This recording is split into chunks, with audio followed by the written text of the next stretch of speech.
"Take off that jacket," Sloane Whitaker said, loud enough for the entire atrium to hear. "Or take yourself out of my company." Caleb Mercer stood beneath the white glare of the Vail Meridian Mobility headquarters with a dented lunch tin in one hand and a canvas tool bag in the other. The jacket in question was navy blue, faded almost gray at the elbows, with a hand-sewn patch over the left pocket where the fabric had torn years earlier. It was clean. His boots were clean. His temporary identification card hung exactly where company policy required.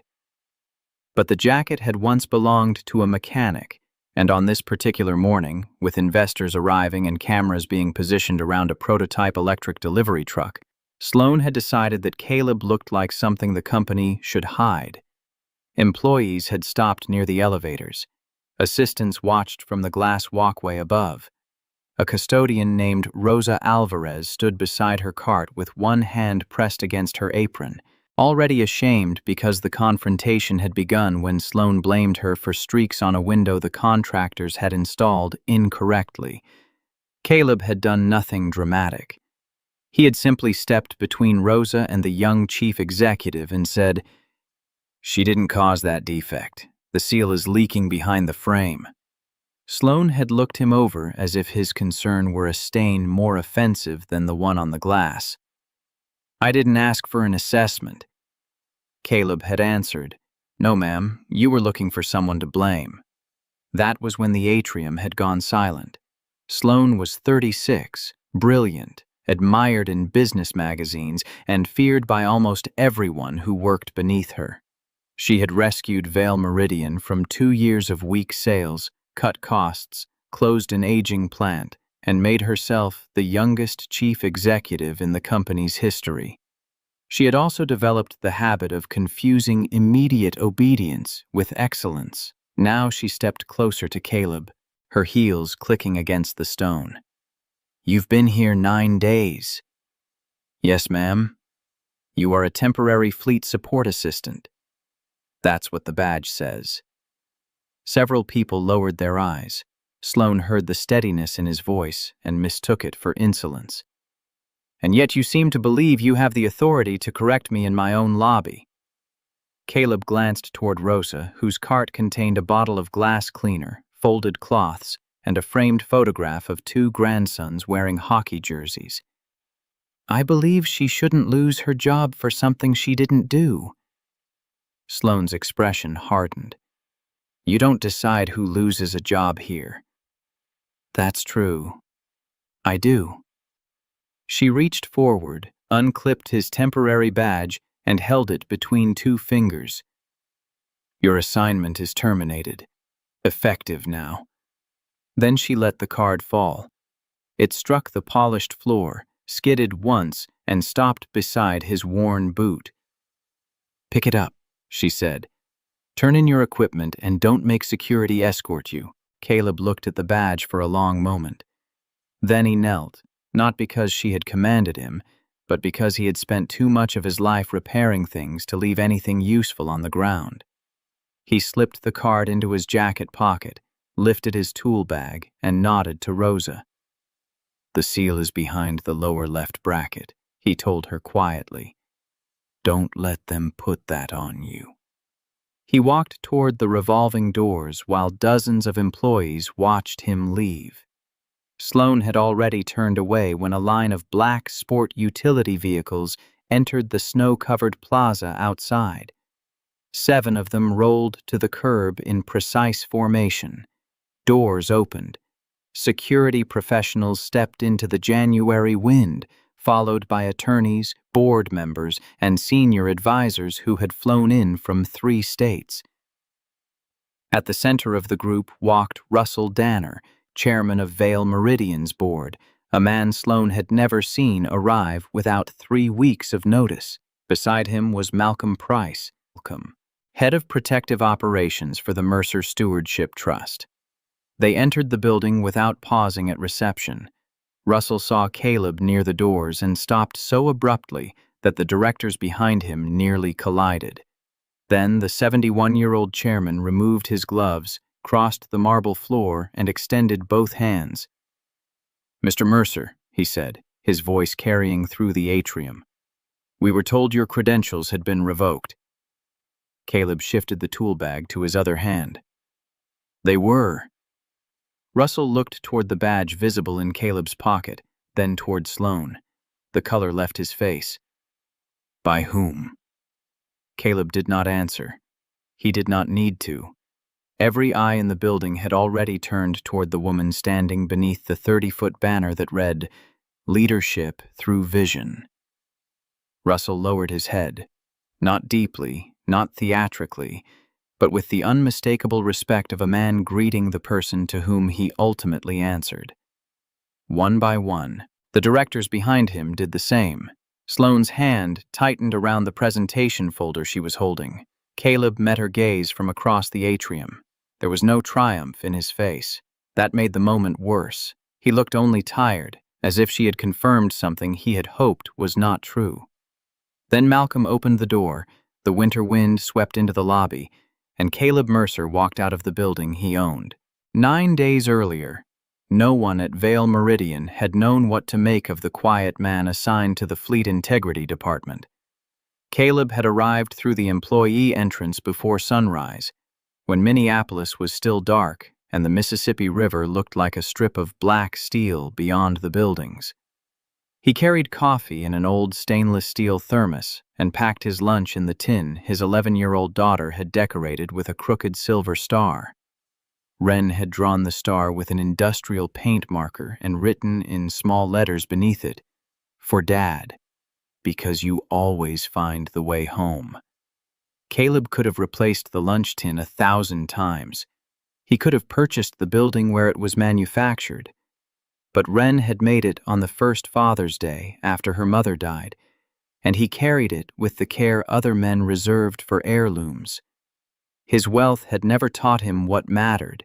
Loss had. Before the trusts, board votes, private aircraft, and controlling shares, Caleb had been a diesel mechanic in Duluth, working nights in a freight yard while his wife Lena finished nursing school.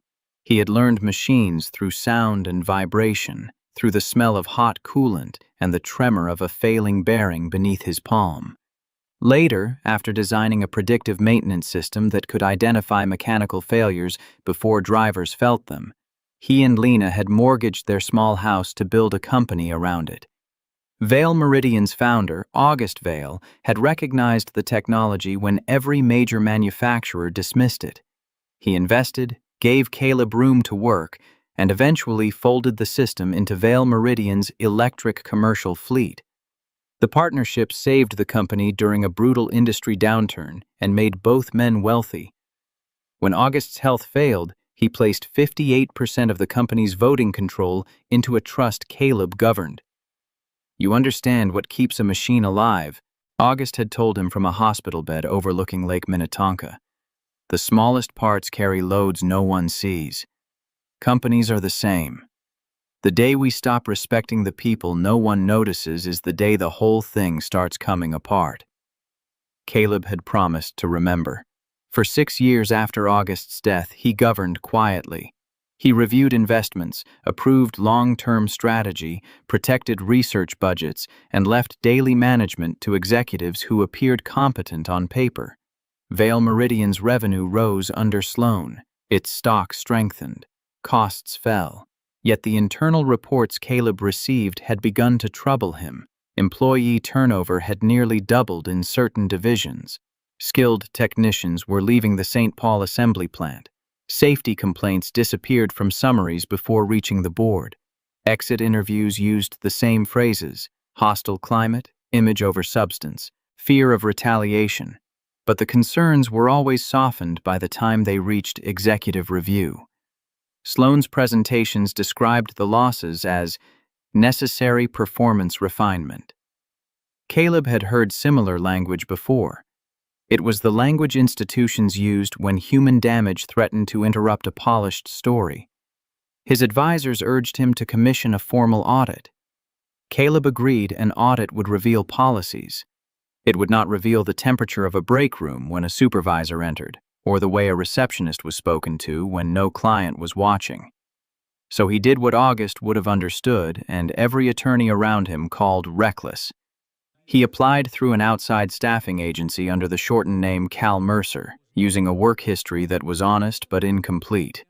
Former mechanic, fleet diagnostics specialist, single parent, several years away from full-time operations. The agency placed him in a temporary support role on the 22nd floor. Only Russell Danner, Malcolm Price, and the Trust's general counsel knew where he was. They had agreed to meet him at headquarters on the 9th morning after he completed his observations. He had intended to walk into the board meeting carrying notes. He had not expected to arrive carrying a fired employee badge. The department where Caleb worked was managed by Tessa Crow, a polished vice president who kept a mirror inside her desk drawer and checked her reflection before every meeting with Sloan. Tessa noticed Caleb's repaired tool bag before she noticed the accuracy of his work. On his first morning, she handed him a stack of warranty claims that had been neglected for months and told him to organize them into something a professional could understand. Caleb studied the files and found a repeating fault in brake pressure sensors installed on 43 delivery vans. The failures had been classified separately because they occurred under different weather conditions, but the diagnostic signature was the same. He built a chart, flagged the common component, and recommended an immediate inspection. Tessa glanced at the first page and pushed it back. "You were asked to sort documents." "I did." "You were not asked to speculate about engineering." "The pressure readings drop within the same range before each failure." "Our engineers have degrees." Caleb looked at the initials on the rejected reports. 3 had been submitted by veteran mechanics. "So do some of the people who've been ignored." Tessa's mouth tightened. That afternoon, she reassigned him to inventory labels. The next day, she told co-workers that temporary staff often invented problems to make themselves look indispensable. By lunch, 2 junior analysts were imitating the way Caleb carried his thermos. One asked whether the staffing agency had recruited him from a roadside repair shop. Another pointed at the patch on his jacket and said the company's brand team might pay him to stay out of photographs. Caleb answered without anger. He had been poor. He had been rich. Neither condition had changed the weight of a wrench in his hand or the responsibility he felt when another person's safety depended on his work. The mockery mattered less to him than what it revealed. He saw employees correct their accents before speaking to executives. He saw warehouse veterans excluded from meetings where their own work was discussed. He watched a young data scientist named Kira Bloom present a routing improvement, only to have a better-dressed manager repeat the idea 10 minutes later and receive the credit. He found that Rosa Alvarez, who had cleaned the building for 14 years, knew which executives made interns cry and which managers stayed late to help their teams. The people who seemed invisible knew the company better than those who controlled it. Caleb listened. At night, he drove to the modest brick house he shared with Wren in a neighborhood west of the city. He made grilled cheese, checked spelling homework, and tried not to show the fatigue in his face. Wren had inherited Lena's sharp eyes and Caleb's habit of asking direct questions. On his 4th night undercover, she found him sewing the strap on his tool bag. "Did somebody laugh at it?" she asked. Caleb glanced up. "Why would you think that?" "Because you only fix that strap when somebody makes you feel bad about it." He smiled despite himself. "You're getting too observant." "Mom said being observant was only rude when you used it to hurt somebody." Caleb set down the needle.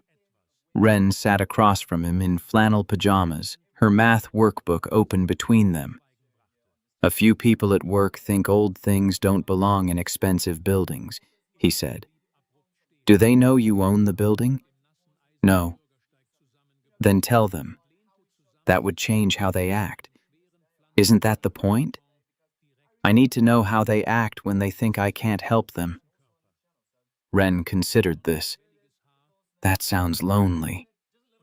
The answer struck closer than she knew. Caleb looked toward the photograph of Lena on the shelf above the radiator. She was laughing in it, hair blown across her face, one hand lifted toward the camera.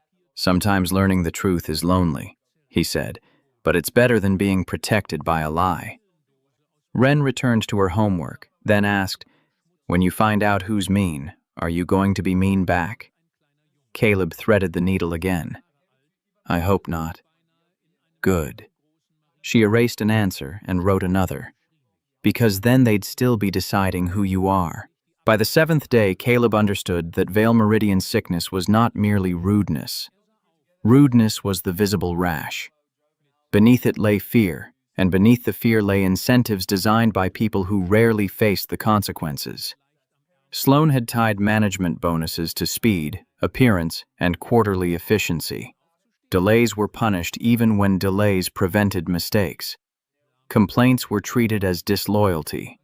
Supervisors learned that bad news injured careers, so bad news was edited, deferred, or buried. The censor issue Caleb identified should have triggered an immediate stop-work review. Instead, Tessa forwarded his report to Blaine Cutter, Vale Meridian's chief operating officer, and Blaine ordered her to close the file.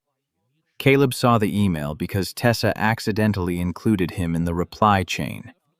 "No confirmed injuries," Blaine wrote. "Do not create an unnecessary recall narrative before the municipal contract is executed." Vale Meridian was weeks away from signing a $900 million agreement to provide electric delivery vehicles and fleet software to a coalition of Midwestern cities. The contract could secure thousands of jobs. It could also place defective sensors in trucks driven through snow, traffic, and crowded neighborhoods. Caleb printed the message and carried it inside his jacket. That afternoon, he visited the St. Paul plant under the pretense of checking inventory numbers. The building smelled of metal, rubber, and industrial heat. On the line, workers moved with the tired coordination of people who had been required to maintain production despite staffing cuts.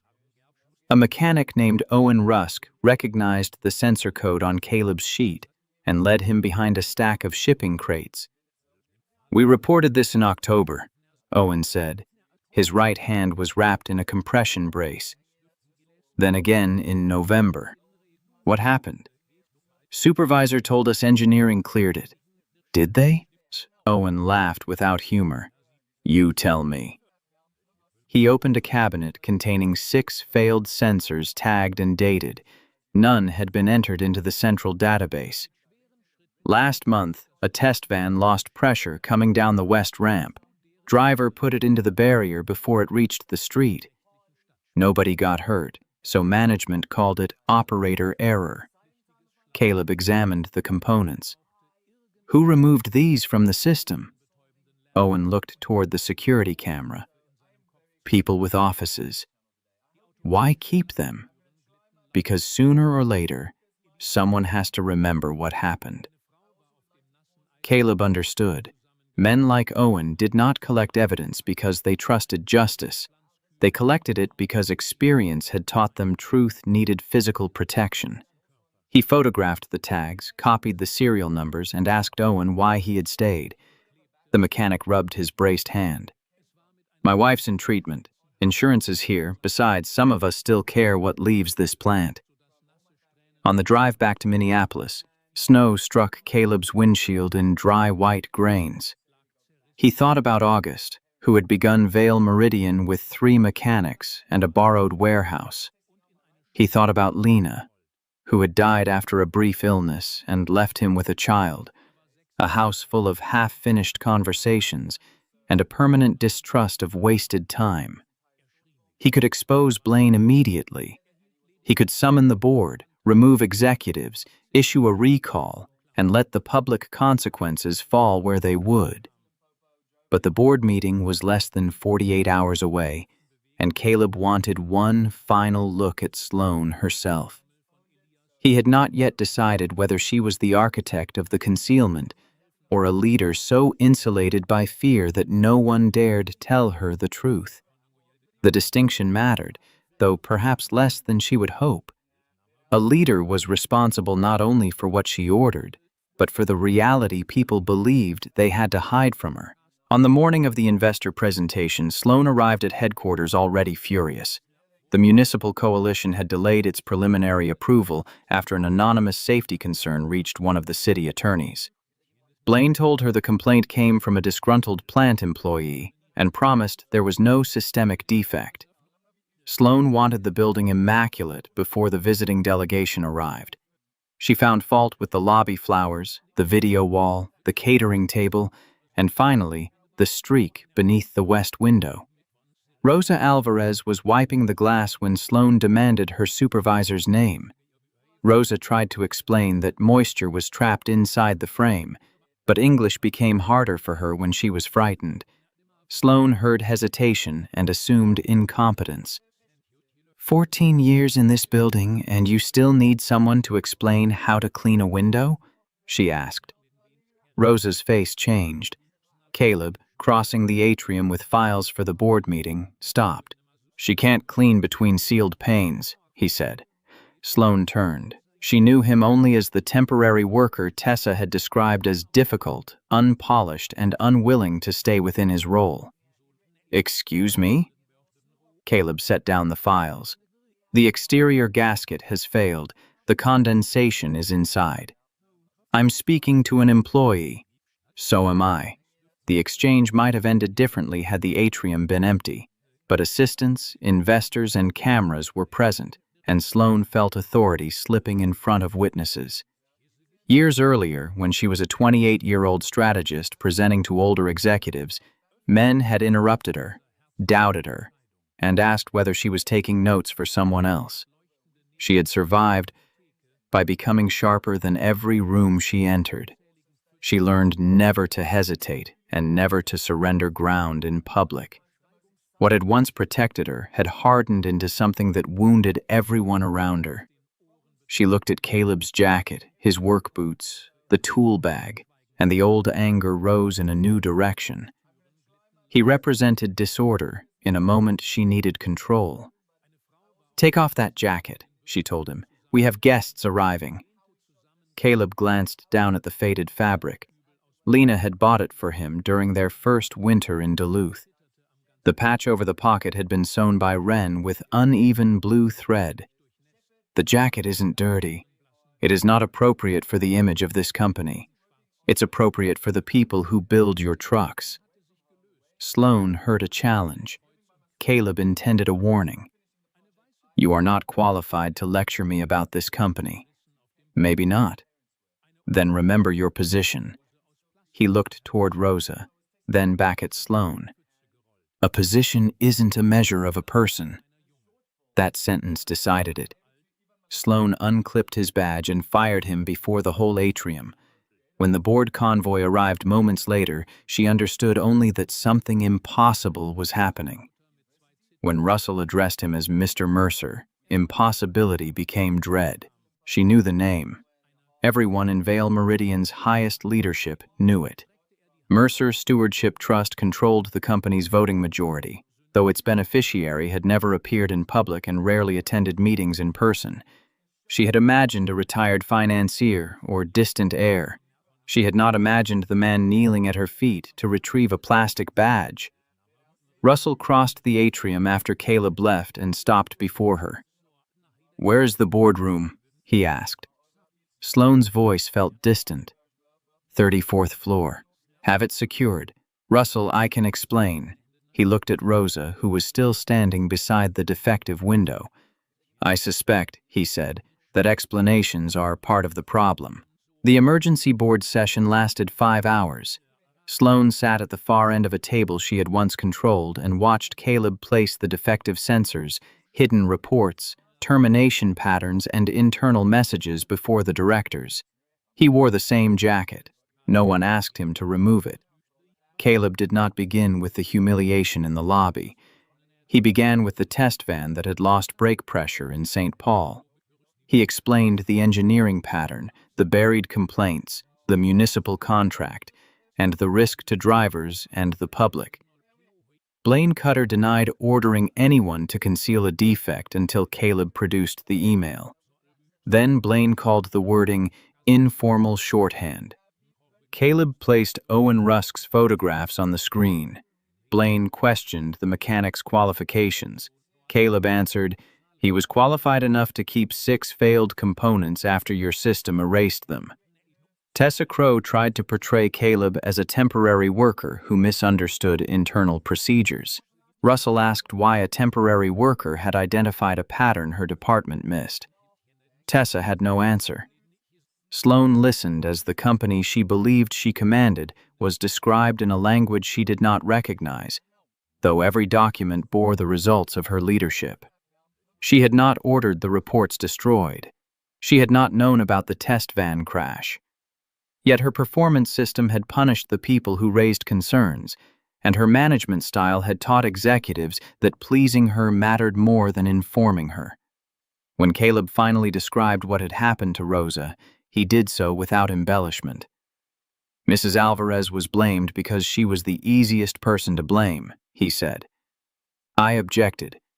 Ms. Whitaker fired me because my appearance and tone offended her sense of the company's image." Sloane felt every director look toward her. She wanted to explain the pressure of the contract, the investor event, the way Caleb had challenged her publicly. Each explanation sounded smaller before she spoke it. Caleb removed the temporary badge from his pocket and set it on the table. "I entered this building to learn how Vale Meridian treats someone without influence. I have my answer. The question is whether the board wants the rest of it." He proposed an immediate safety hold on the affected fleet, an independent engineering investigation, protection for whistleblowers, and a broad review of hiring, promotions, dismissals, pay, complaints, and management conduct. Blaine objected that the measures would jeopardize the municipal agreement and possibly collapse the company's stock. Caleb said, "Then we will tell the cities the truth before we ask them to trust our machines." Sloane stared at him. "You would risk the contract?" "The contract is already at risk. The only choice left is whether we lose it honestly or keep it dishonestly until someone gets hurt." She heard in his voice the kind of authority she had always tried to imitate.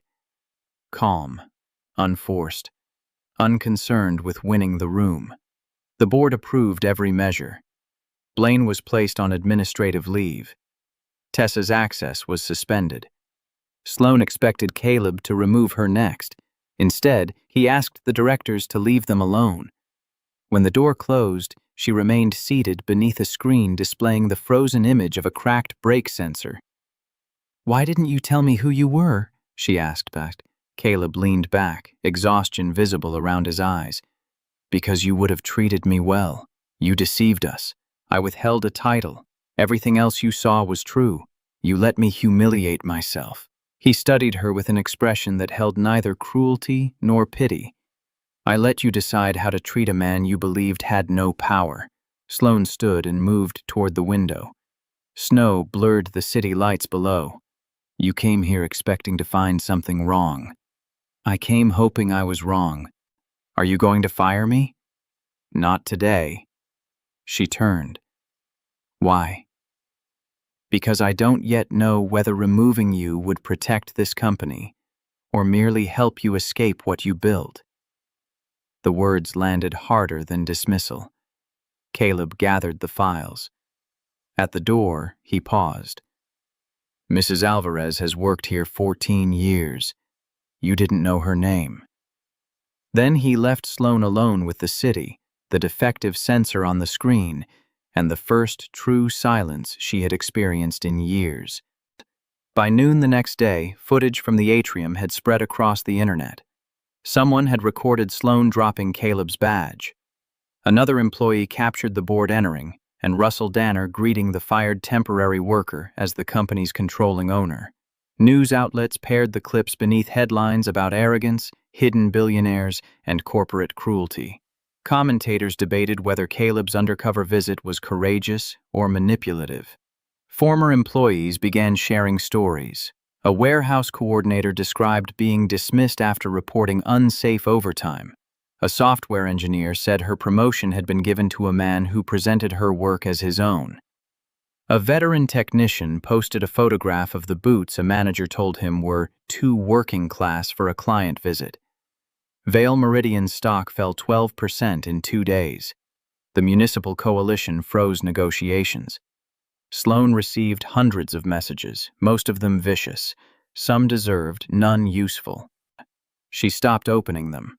The board suspended her operational authority pending the investigation, though Caleb refused demands from several directors to terminate her immediately. He moved into a small office on the 22nd floor rather than the chief executive suite.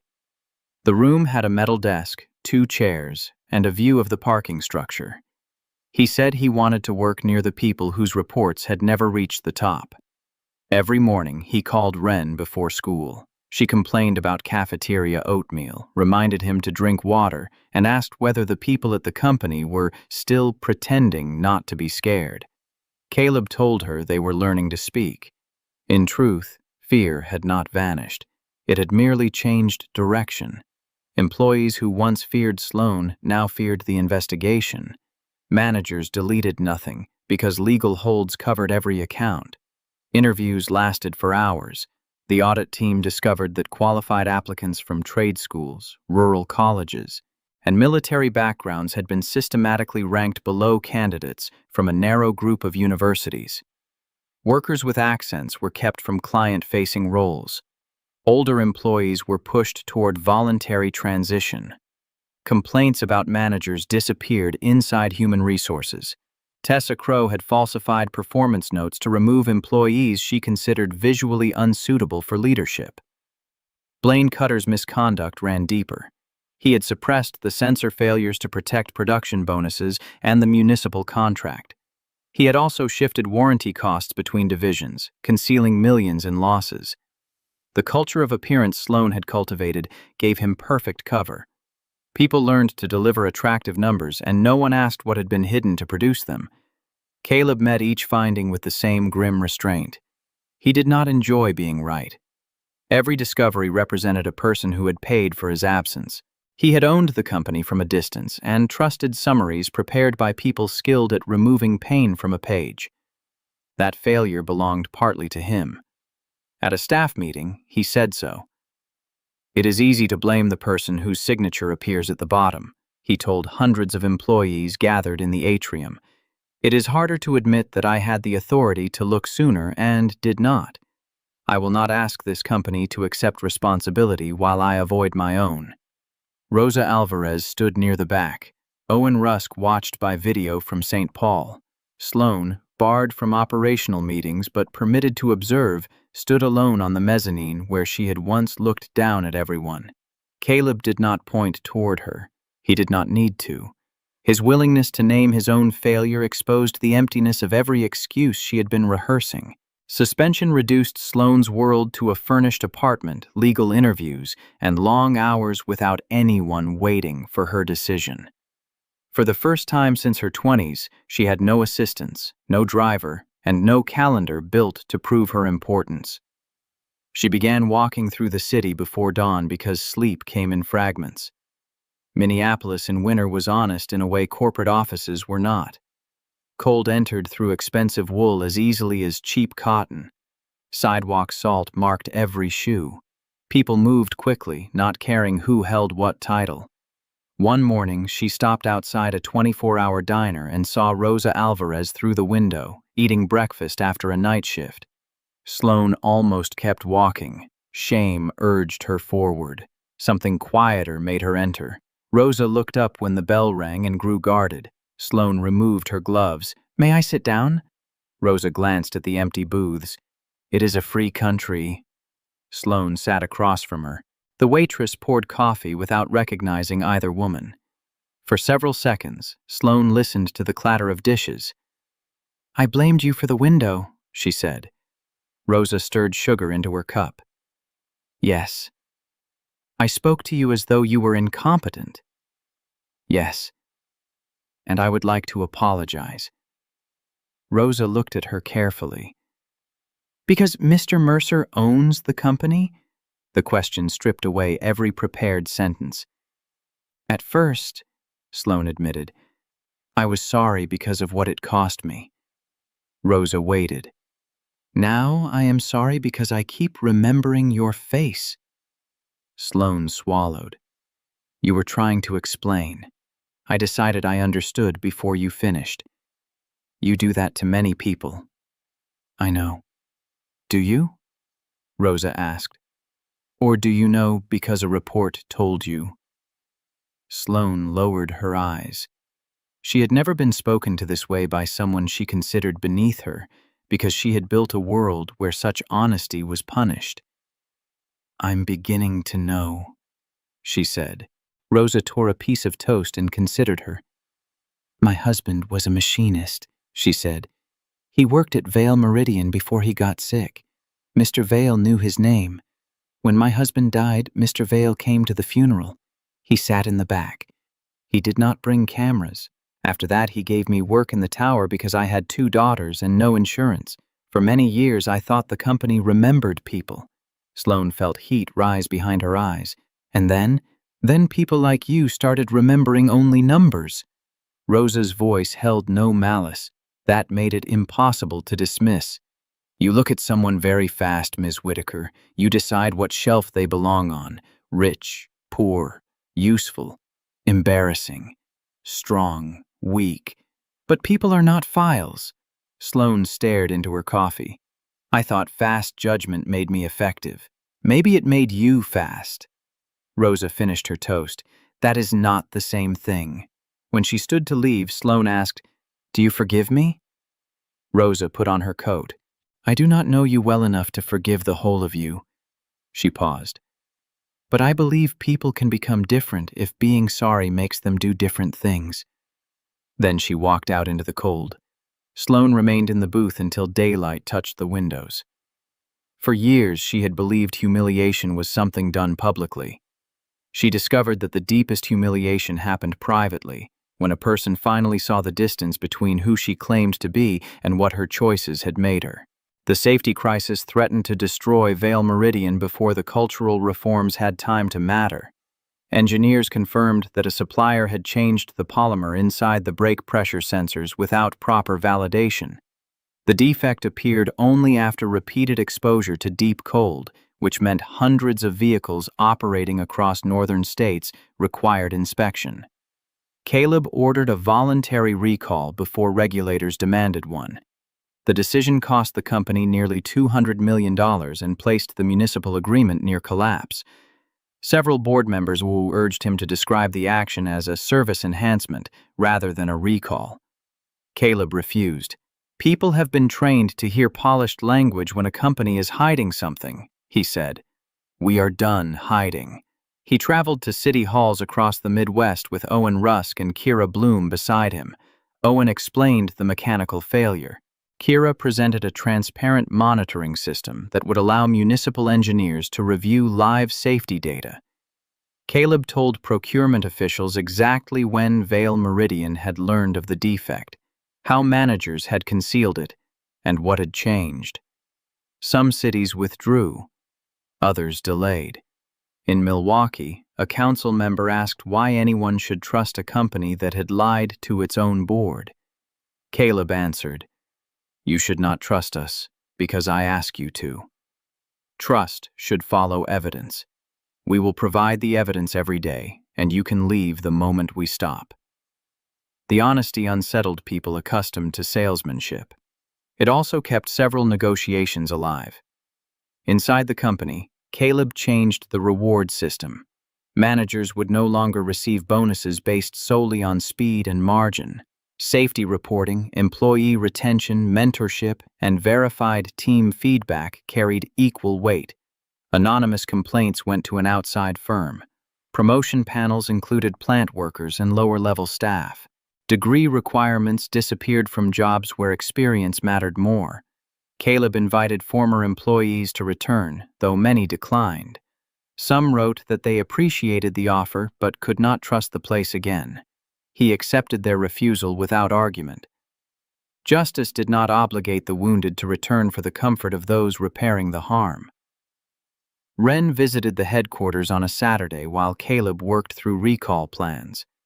She wore snow boots, carried a sketchbook, and stared upward at the atrium banner. The old Leadership Through Vision sign had been removed. In its place, temporary white panels covered the wall. "It looks unfinished," she said. "It is." Caleb introduced her to Rosa, who gave her hot chocolate, and to Kira, who showed her the route simulation lab. Near the elevators, Wren noticed Sloane leaving an interview room alone. She recognized her from the news. "That's the woman who fired you." Caleb nodded. Sloane stopped when she saw them. For a moment, the former chief executive looked as though she might retreat. Instead, she approached. Without heels, assistants, or cameras, she seemed younger and far less certain. "You must be Wren," she said. "My father said you thought his jacket was bad for the company."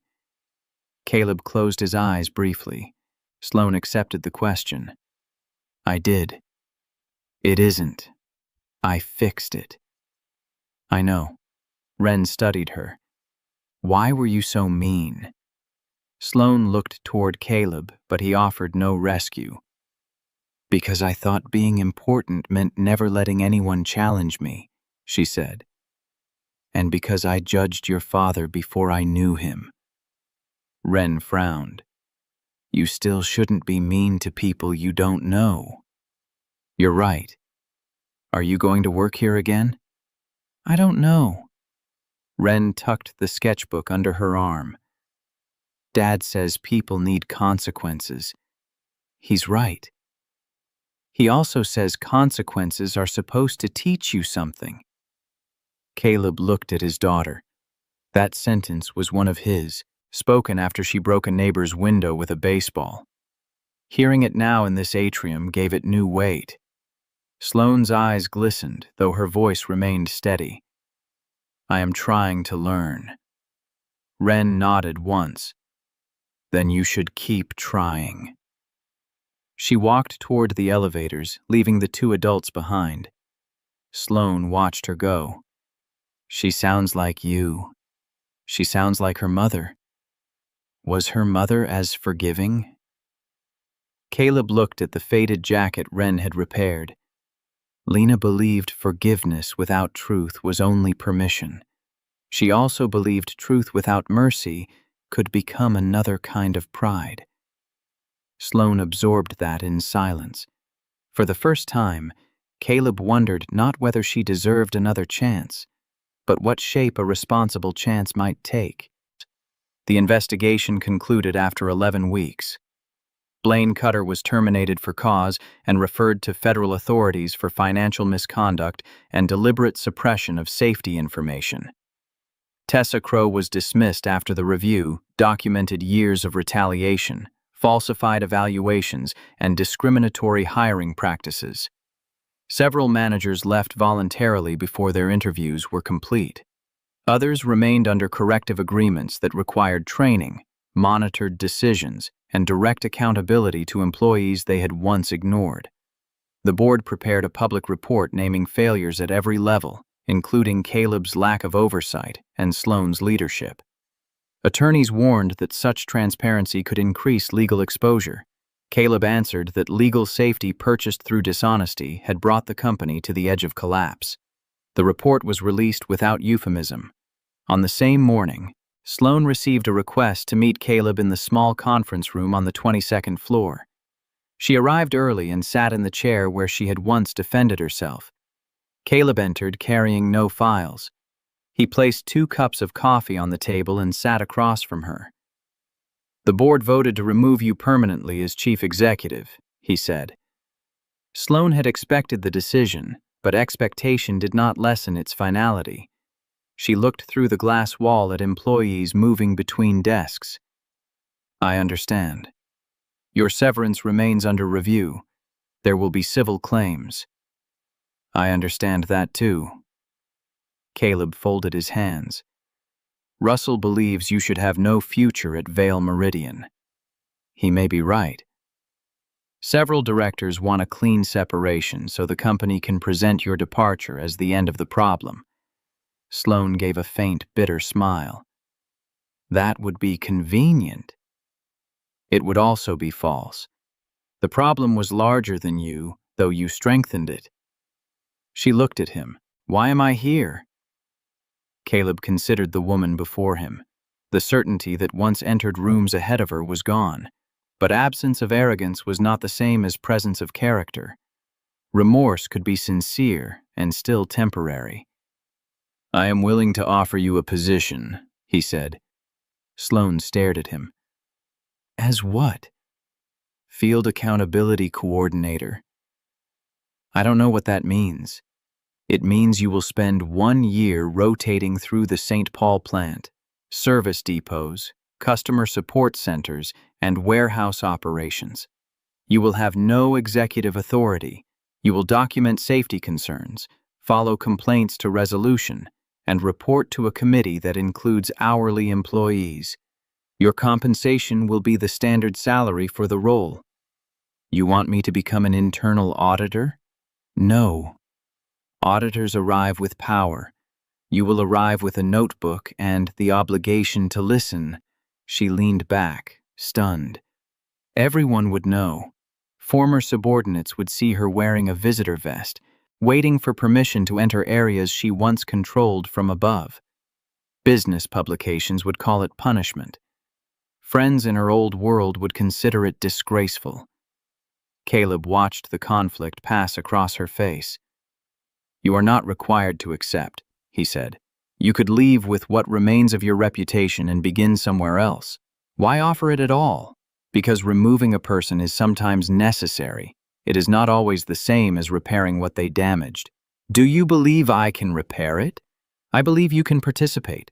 Whether people trust you is not mine to decide. Sloane looked down at the coffee. Would I ever be considered for leadership again?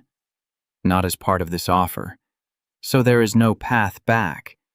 There is a path forward. Your mistake is assuming it must lead upward. The sentence struck her with the clean force of truth. She thought of Rosa in the diner, of Owen's injured hand, of employees whose names she had never learned, of Wren asking why she had been mean. She had spent her life climbing. Every decision had been measured by elevation. Now Caleb was offering direction without status, work without applause, and change without a guarantee of restoration. When would I start? She asked. Monday, 6 in the morning, St. Paul receiving dock. Sloane nodded slowly. I accept. Caleb stood. Then wear warm boots. At the door, she said his name. He turned. Thank you. Caleb's face remained grave. Do not thank me yet. Some of the people you meet will not forgive you. Some will speak harshly. Their pain is not an obstacle to your redemption. It is part of what you are being asked to understand. Sloane held his gaze. I understand. You will, he said, after you listen. Her first morning at the plant began at 5:43 in blowing snow. Sloane arrived in a borrowed parka and new steel-toed boots that rubbed her heels raw before breakfast. Owen Rusk met her at the receiving dock. He did not offer his hand. You ever worked around moving freight? He asked. No. Then stay inside the yellow lines. Don't touch anything unless somebody tells you, and never assume a driver sees you. For 12 hours, she followed him through inspections, repair bays, parts cages, and line meetings. Workers recognized her. Some stared. Others turned away. One mechanic laughed when she struggled to lift a sensor crate. Sloane felt the old reflex to identify, punish, and restore control rise inside her. She let it pass. At lunch, she sat alone until Kira Bloom placed a tray across from her. You took my promotion, Kira said without greeting. Sloane set down her fork. I approved another candidate. He used my model in the presentation. I know that now. I told Human Resources. The complaint was buried. You signed the decision anyway. Sloane looked at the young woman whose work had helped save the municipal proposal. Yes. Kira waited for an explanation.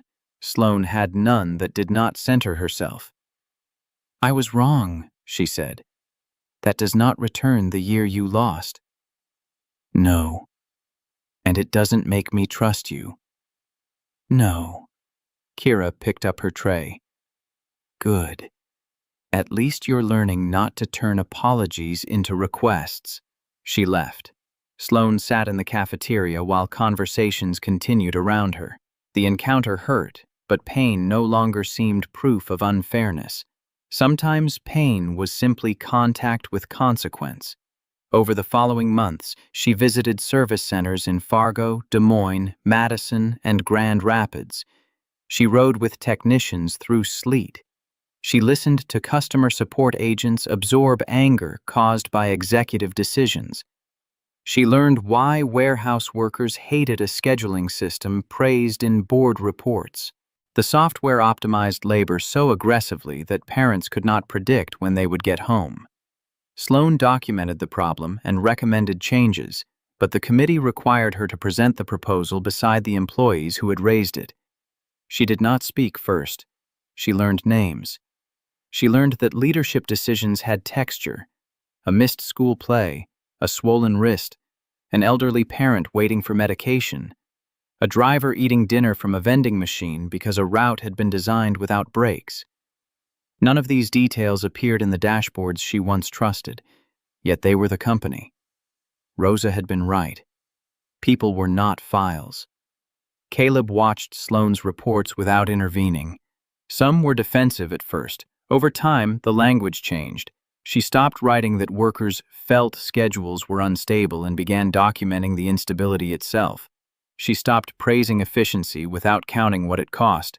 Employees began to acknowledge that when Sloane promised to follow a complaint, she followed it. Trust did not return as a dramatic moment. It appeared in inches: a mechanic speaking while she took notes, a dispatcher inviting her to sit down, Kira asking her opinion and remaining long enough to hear the answer. Vale Meridian survived the recall. The company lost 2 municipal partners but retained the largest cities after completing independent testing and installing redesigned sensors at its own expense. The new transparency system Kira built became part of every contract. Customers could view safety alerts, repair histories, and component changes without waiting for executive approval.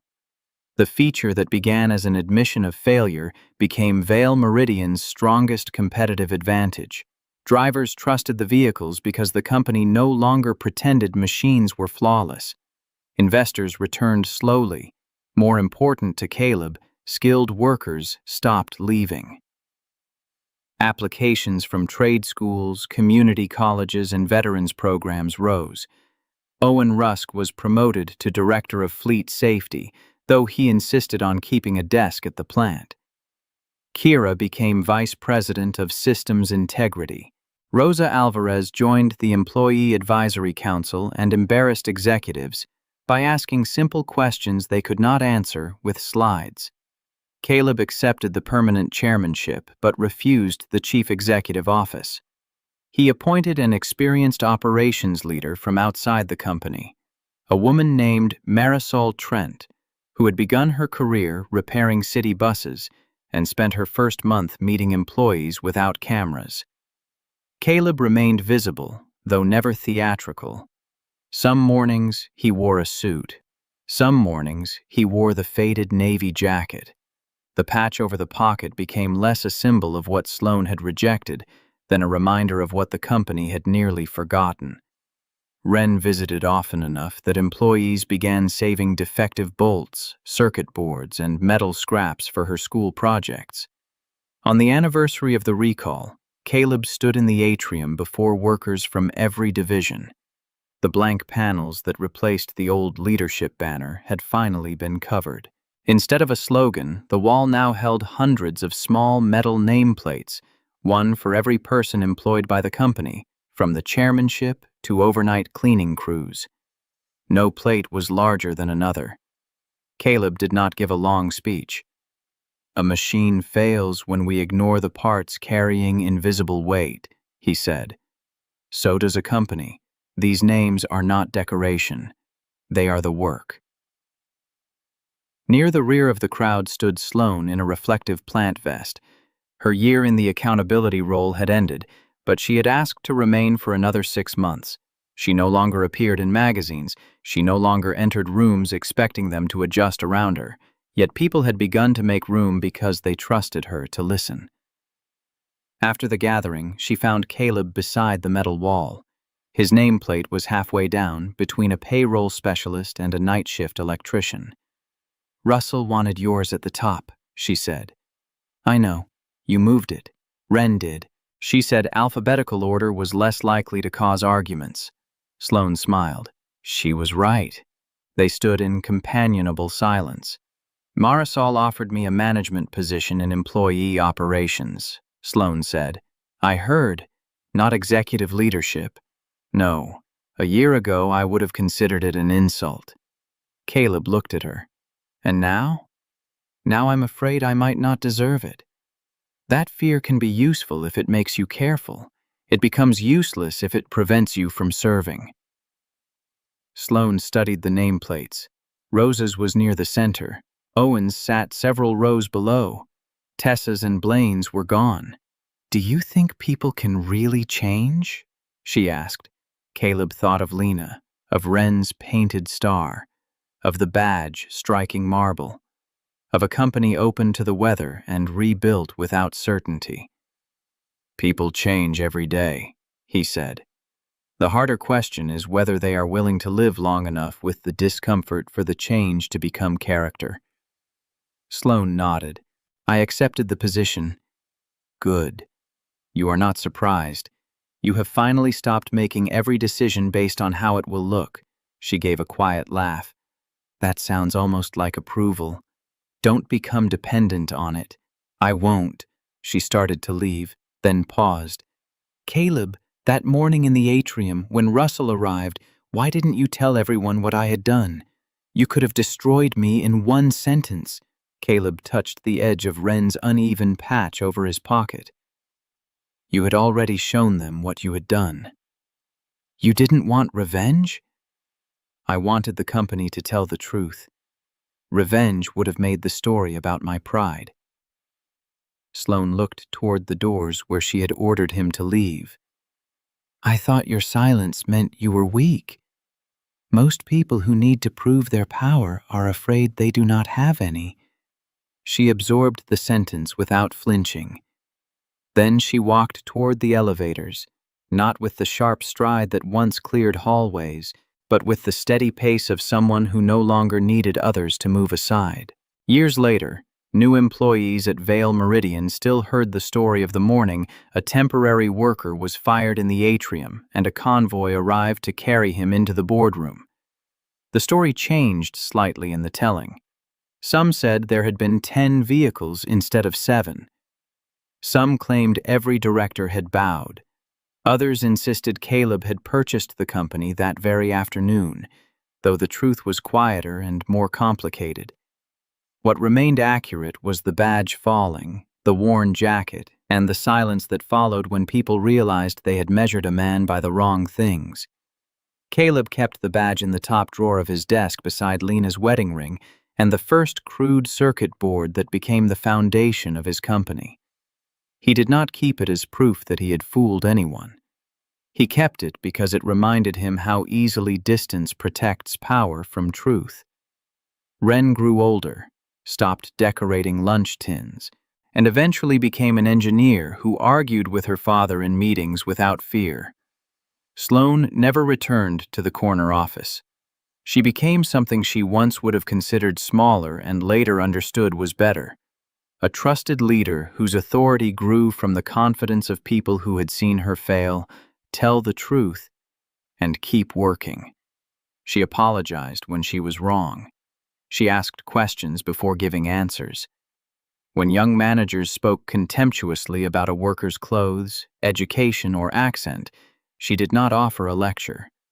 She took them to the plant, placed them beside the people carrying the invisible load, and made them listen. Vale Meridian's glass tower still caught the pale winter sun above Minneapolis. The atrium remained bright, the floors remained polished, and important visitors continued to arrive in expensive cars. But no employee was asked to disappear so the company could look successful. Rosa's cleaning cart moved through the lobby at night. Owen's reports reached the board without being softened. Kira's safety alerts could not be erased by executives. And above the elevators, the wall of equal-sized names reminded everyone who entered that dignity was not a reward granted by rank. It was the minimum owed to every person before their usefulness, wealth, title, or influence was known. Caleb had entered the tower to discover how the company treated someone it believed did not matter. The answer nearly broke it. What saved Vale Meridian was not the revelation that the quiet man owned the building. It was the harder revelation that ownership had never been the reason he deserved respect. He deserved it when he was mistaken for temporary labor. Rosa deserved it beside her cart. Owen deserved it behind the repair line. Kira deserved it before her idea became profitable. Every person did. Power had only forced the company to confront a truth it should have understood without the convoy, the board, or the controlling shares. The way people treat someone who appears unable to reward or punish them is not a minor detail of character. It is character. And sooner or later, in a family, a business, or a life, everything built on appearances is tested by the truth carrying the weight underneath. Real strength isn't the power to fire someone in front of a crowd. It's the courage to treat the quiet custodian, the exhausted mechanic, and the temporary worker with the same respect we give a board chair.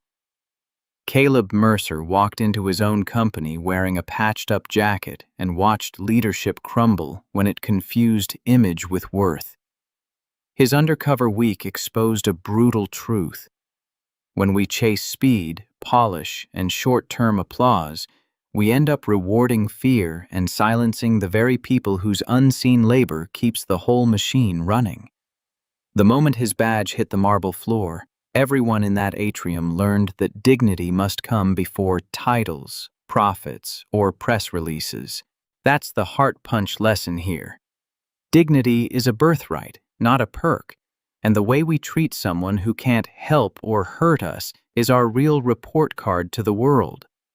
Next time a window streak or a frayed sleeve tempts you to judge, pause and ask what story and what value might be hiding behind it.